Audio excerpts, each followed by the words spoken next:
Hello everyone and welcome to episode 4 of the Mayfly podcast. Today we are joined with 2 technicians who are going to be running the show.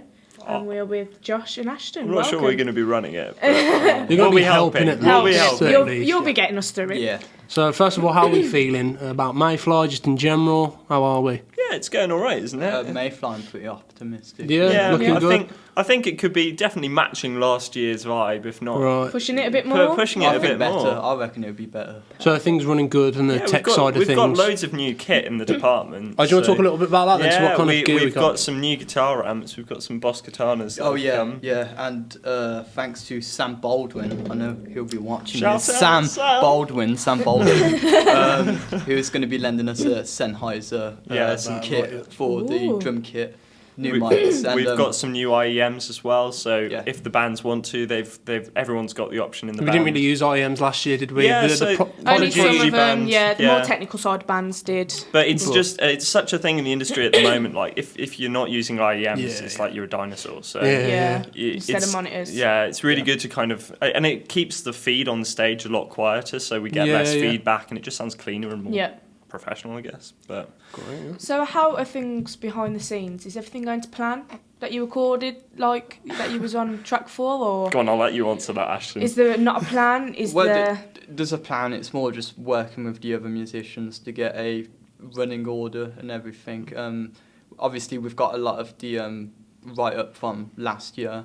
It's just going over those risk assessments and everything and adding to them if going over the routing for everything. Massive shout out to like the first year techs and like all the people getting involved in the performance side, because actually it's a group effort this year, maybe more so than last year.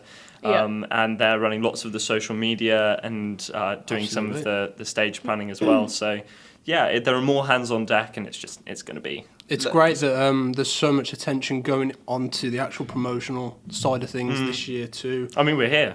Exactly. It's exactly what this is. Like. And last year, this never happened. No. Yeah, we never did anything we're lucky like this. that we have the facilities to even do this. Yeah, I didn't even know this place existed. That's great, isn't it? Yeah.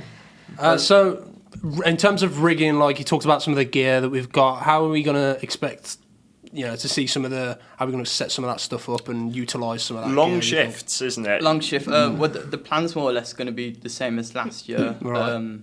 We don't have split looms, but that's not going to be an issue. You turn up at 8 o'clock in the morning or whatever it is. And you're there till 10 o'clock at night. But absolutely. Mainly we're just looking to get more microphones down on this certain. Well, obviously the amps, we've got better those amps. and those news, and we're going to prioritise that. We've got good microphones on those, but also trying to get more mics on the kick drum.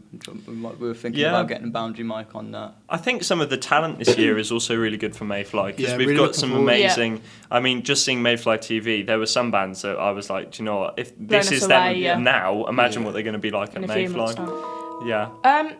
Hey, you've got an update. So we're always pushing for bigger and better. Yeah. The sound last year was good. Are we expecting better this year? Yeah. We've got a new PA system, which I failed to mention. Yeah, so we're going bigger, better.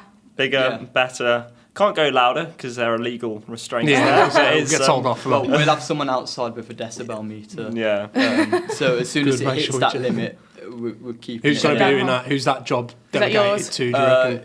I don't know. It's not mine. Whoever pulls the shortest straw on the night. Ooh. Whoever touches their nose last, basically. Yeah. So, you both are going to be working on the night. What are your job roles? Yeah, what is your job role, Ashton? Well, my main job role throughout the night is I'm front of house teching. I know for the Voodoo people. Oh, so you have your own personal... personal sound engineer. I think because you're a second year, you get to, like, some of the bigger bands you'll be able to do the tech for, and you can choose. The bands that I really like working with and I can rely a lot more on, I will be working with them directly in rehearsals and then taking what I learned and putting it onto the front of house on the night. I think for me, I'm going to be a little bit more chill. So last year I was kind of more of a stage manager role, and I remember you was running everywhere. I was doing quite a lot of laps running. of the whole place. And to be fair, there were a couple of instances that I know that someone didn't tune their bass. That was quite funny. That was a good instance. Me and you got thrown under the bus there, didn't we? Yeah, we did. And all sorts of things. People not plugging bits in, and you hear pops. Tuning, yeah. But so I'm going to try and take a step back from that and kind of try and enjoy the gig a bit more this year. Absolutely. Instead of it being too stressful. Because, as I've said, we've got so much talent with the year ones and stuff coming up. I mean, sit here this year ones, you've got to pull your weight this year. But, so I can chillax It's great. a bit I think more. as well, if you're enjoying it more, it's better better outcome for experience. everyone. Yeah, better definitely. experience. The more, if everyone's running about. Last year, I remember on the tech side of things, there was a lot of stress in terms of people running about, probably not exactly knowing what they're doing, Yeah. but, and things like that.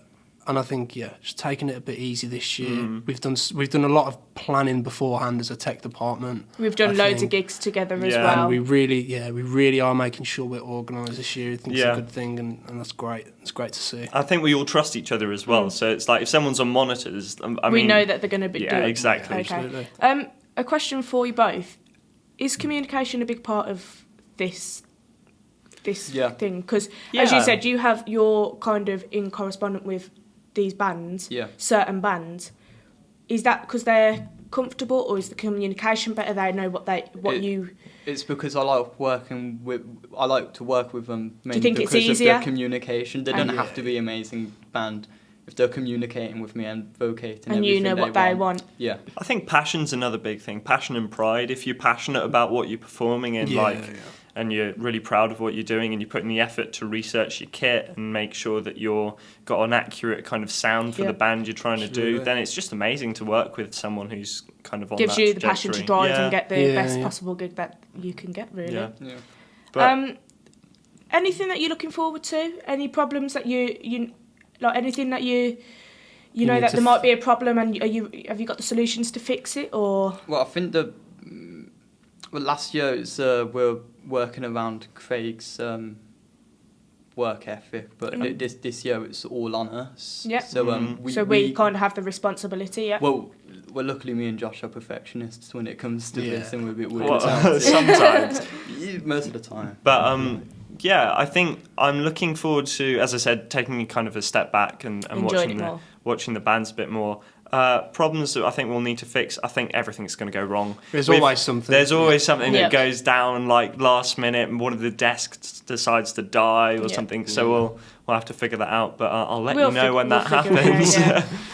Also, something to look forward to just before we end the podcast is a tech takeover week. Yeah. So on shout the week, out to the year ones. Well, so year ones and us, we're going to be doing a tech takeover over the week of Mayfly.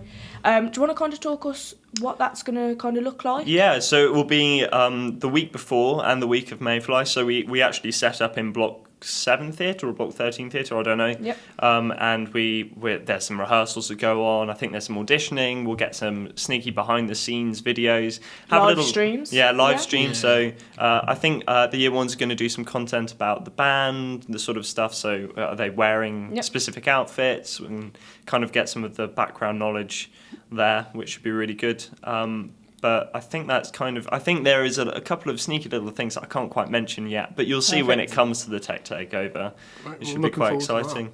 That'd be brilliant, and I'd like to see what some of the first years do. Obviously we've got this little podcast project, but I'm sure... Yeah, because they're doing their own. So we're covering the second year bands, and they're going to be covering the first year bands, so it would be really interesting to see. So basically, you guys are stuck with us for the 2 weeks of Mayfly. Yeah. So you got to look forward to that. Thank God. But anything else you guys want to tell us, or anything that you're looking forward to? There's only one place to be on May the 18th. Perfect. It's the Cornbow Hall, and you've got to go there. And Weatherspoons afterwards. Yeah.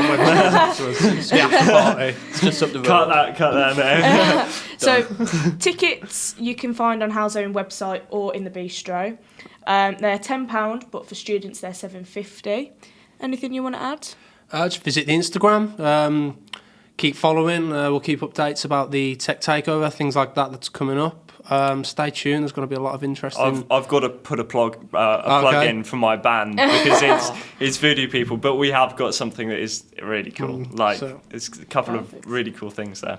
There we are. A few surprises to be excited for as well. It's going to be great. You heard it first, exclusive here. Remember the date, May 18th. Be there. Doors open be there at or be square. 5:30 as well. Doors open at 5:30, so make sure that you're definitely there. You can purchase tickets on the door, again, for £10 and £7.50 for students. So, yeah, hopefully we'll see you guys there anyway. Yeah. So, and you'll see us. So, yeah. Thank you so much. Work. Thank you very much. Thank you, guys. Thank you for watching, everyone. Thank you. Thank you. All right.